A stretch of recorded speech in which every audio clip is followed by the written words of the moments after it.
आप मेरे पीछे जो ये पहली तस्वीर देख रहे हैं, ये भोपाल का एक ऐसा हरा भरा इलाका है जहां 29,000 से ज्यादा पेड़ 5 दशक से भी ज्यादा पुराने हैं। और अब ये दूसरी तस्वीर देखिए, ये भोपाल के स्मार्ट सिटी इलाके की है। यहाँ भी कभी पहले हजारों की संख्या में पेड़ होते थे, लेकिन आधुनिकता के नाम पर इन्हें काटकर आज कंक्रीट का जंगल तैयार किया जा रहा है। नमस्कार, मेरा नाम है सोहेल जैन और आप देखना शुरू कर चुके हैं ईएमएस टीवी। भोपाल देश का एक ऐसा शहर जो अपनी हरियाली के लिए मशहूर है, और इसी भोपाल में एक ऐसा इलाका है तुलसी नगर और शिवाजी नगर, जो कि अपने 29,000 से अधिक पेड़ों की हरियाली और सरकारी आवासों के लिए जाना जाता है।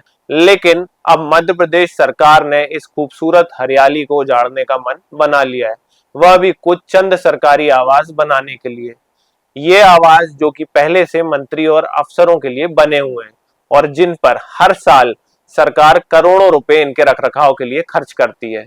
सरकार अब इस इलाके में एक ऐसा प्रोजेक्ट तैयार करने की जुगत में लगी हुई है जिससे यहाँ लगे हजारों पेड़ सिर्फ इसलिए काट दिए जाएंगे ताकि यहाँ कंक्रीट का एक और जंगल खड़ा किया जा सके। हालांकि ऐसे ही एक प्रोजेक्ट का फेलियर मध्य प्रदेश सरकार के सामने है, जहां स्मार्ट सिटी बनाने के नाम पर हजारों पेड़ काटे गए थे और आज यहां स्मार्ट सिटी न केवल उजाड़ खड़ी है, बल्कि भारत सरकार ने भी इसे अपने स्मार्ट सिटी प्रोग्राम से हटा दिया है। लेकिन सरकार की कुछ हजार करोड़ रुपए कमाने की लालसा आने वाली पीढ़ियों को एक ऐसा वातावरण देकर जाएगी जिसमें साफ हवा कम, जहर ज्यादा होगा। आज सरकार जिन मकानों का हवाला देकर इस इलाके को तबाह करना चाहती है, वह मकान पहले से ही मंत्रियों और अधिकारियों के लिए बने हुए हैं। सरकार की यह कवायद नई नहीं है, बल्कि सुनियोजित तरीके से इसकी शुरुआत की गई। जहां पहले सरकार ने इस इलाके में सरकारी आवासों का आवंटन ना के बराबर करना शुरू किया और बाद में इन सरकारी आवासों के रखरखाव के बजट में भी कटौती कर दी। लेकिन कुछ सवाल हैं जिसका जवाब सरकार या सरकार में बैठे अधिकारियों को देना पड़ेगा। जैसे, क्या इस प्रोजेक्ट की सचमुच जरूरत है? क्या सरकार इस इलाके में लगे कई सालों पुराने हजारों पेड़ों को सिर्फ इसलिए उखाड़ फेंकना चाहती ताकि वह चंद लोगों के लिए घर बना सके? क्या सरकार के पास पैसों की इतनी कमी है कि वे आने वाली पीढ़ी के लिए साफ हवा की जगह एक कंक्रीट का जंगल जोड़कर जाना चाहती है? यहाँ एक बात गौर करने वाली और है, आज इंदौर जो कि मध्य प्रदेश का सबसे आधुनिक शहर माना जाता है, वहां मध्य प्रदेश सरकार के मंत्री 51 लाख पौधों को लगाने की शुरुआत कर रहे हैं। लेकिन वहीं जहां एक तरफ भोपाल में इस इलाके में 29,000 से ज्यादा पेड़ कई दशक पुराने हैं, उनको सरकार उखाड़ना चाहती है। ये जमीनों के खेल हो रहे हैं यहाँ पे। कोई अभी क्यूब कंस्ट्रक्शन वाला काम छोड़ के चला गया जिसने हमीदिया बनाया था, अमित शाह की भतीजी का प्रोजेक्ट था वो। आपका गेम इन इंडिया फेल हो चुका है, हाउसिंग बोर्ड ऊपर बना रहा है, ठीक है। सागर वालों का केस चल रहा है हाई कोर्ट में, वो पैसा जमा नहीं कर पा रहे। स्मार्ट सिटी फेलियर प्रोजेक्ट है। सिर्फ यहाँ पे इनने अपने कमाई के स्रोत बना रखे हैं, 10,000 करोड़ को खाने के रास्ते हैं, उसके अलावा कुछ नहीं है। स्मार्ट सिटी एक माने सिर्फ एक काली लड़की को मेकअप करके ऐश्वर्या राय बनाने का, हीरोइन बनाने का प्रोजेक्ट है। सर, पेड़ पौधे तो हमारे माननीय पूर्व मुख्यमंत्री जी का संकल्प है, वो रोज डेली एक पेड़ लगाते हैं।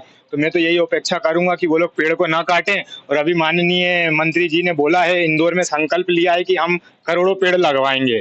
अगर ये लोग पेड़ काटते हैं तो सर, मंत्रियों के बंगले बनाने के लिए तो 74 बंगले में बंगले हैं, फिर 4 इमली में बंगले हैं। तो क्या 74 बंगले 4 इमली में क्या यहाँ के लोगों को रहने देंगे? वो जहाँ के पेड़ काट रहे हैं वहाँ पे जो रहवासी हैं, उन रहवासियों को क्या 4 इमली और 74 बंगले में शिफ्ट करेंगे? मैं तो यही आग्रह करूंगा कि अगर वो पेड़ काटते हैं और यहाँ के लोगों को इधर उधर करते हैं तो ये लोगों को 74 बंगले और 4 इमली में जगह दी जाए। देखिए, मंत्रियों के बंगले बनाने में मुझे कोई आपत्ति नहीं है, बनाना चाहिए, विकास होना चाहिए शहर का, उससे कोई दिक्कत नहीं। पर इस हरे भरे क्षेत्र को और इस हरियाली को खत्म करके अगर आप मंत्रियों के बंगले बना रहे हैं तो ये कहीं ना कहीं आम जनता के साथ अन्याय है। और यहाँ अधिकतर है ना कर्मचारी क्षेत्र के लोग रहते हैं, जिनके पास 4 क्लास के जो कर्मचारी हैं उनके पास इतनी व्यवस्था नहीं रहती कि वो आप नए नए मकान खरीद सकें इमीडिएट और अपना जाके शिफ्ट हो सके। मंत्री और विधायकों के लिए मेरे अनुसार मानना यह है कि वो कहीं भी ले सकते हो। मंत्री और विधायकों के लिए बंगले बनेंगे, पहले आम जनता का सरकार ख्याल रखे, आम लोगों का ख्याल रखे, बाद में ये मंत्री विधायकों के बंगले बनते हैं और आज भी हैं।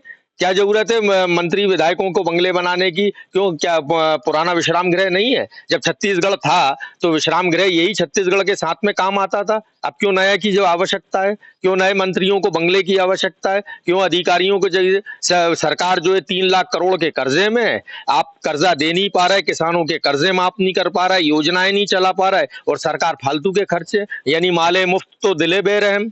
मैं एक आम जनमानस के नाते, इस क्षेत्र का नागरिक होने के नाते, मैं सारे समुदाय, सारी जाति, सारे धर्म, सारे एनजीओ से आह्वान करता हूं, इन पेड़ों को और भोपाल को बचाने के लिए पेड़ों से चुपको आंदोलन और एक एक पेड़ की रक्षा का हम संकल्प लेंगे। बहुत शीघ्र अभी हमारी मीटिंग चल रही है और सरकारी दस्तावेज के रातों रात कैसे ये प्रस्ताव पेपर में आ गया, किसके कारण ये अनुशंसा की गई, कौन हजारों पेड़ों को काटने की अनुमति दे रहा है, एनजीटी ने कैसे इस पर आदेश दे दिया। तो इन सारे मामलों को दस्तावेज इकट्ठे कर एक जंगी आंदोलन किया जाएगा, जिसके लिए चाहे जेल तक जाना पड़े, हम पहले भी गए थे और अभी भी जाएंगे। सर, ये तो इसका मतलब यही है कि प्रदूषण को बुलाना है, और ये चीजें जो हैं अभी सब सरकार की नीतियां चल रही हैं। इन नीतियों को नहीं चलना चाहिए, क्योंकि अभी सड़कों पे पानी भर रहा है, कहीं घरों में पानी भर रहा है। इस चीज को ना देखते हुए पेड़ काट रहे हैं। पेड़ काटने की जगह पे पेड़ लगाएं। गर्मी का टेम्परेचर ज्यादा बढ़ता जा रहा है, उसके बारे में नहीं सोचा जा रहा है। सिर्फ ये सोच रहे हैं कि मकान बनाओ और व्यवसाय बढ़ाओ और स्मार्ट सिटी बनाओ। नई स्मार्ट सिटी बनाने के चक्कर में गरीब बस्तियां बर्बाद कर रहे हैं, गरीब लोगों के कारोबार को बर्बाद कर रहे हैं। भोपाल शहर को देश भर में ताल तलैया और हरियाली के लिए जाना जाता है, लेकिन यहाँ पर स्मार्ट सिटी के बाद एक और नया प्रोजेक्ट लाया जा रहा है, जिसके बाद यहाँ की हरियाली को उजाड़ा जाएगा। इस वक्त आप देख सकते हैं ये राजधानी भोपाल का खूबसूरत सा नज़ारा है। यहाँ पर पेड़ों की अनगिनत संख्या है और हरे भरे पेड़ों के नीचे ये शहर एक तरह से बसा हुआ है। आप देख सकते हैं पेड़ों की संख्या इतनी ज्यादा है कि उसके नीचे जो मकान या घर बने हुए हैं वो दिखाई नहीं दे रहे हैं।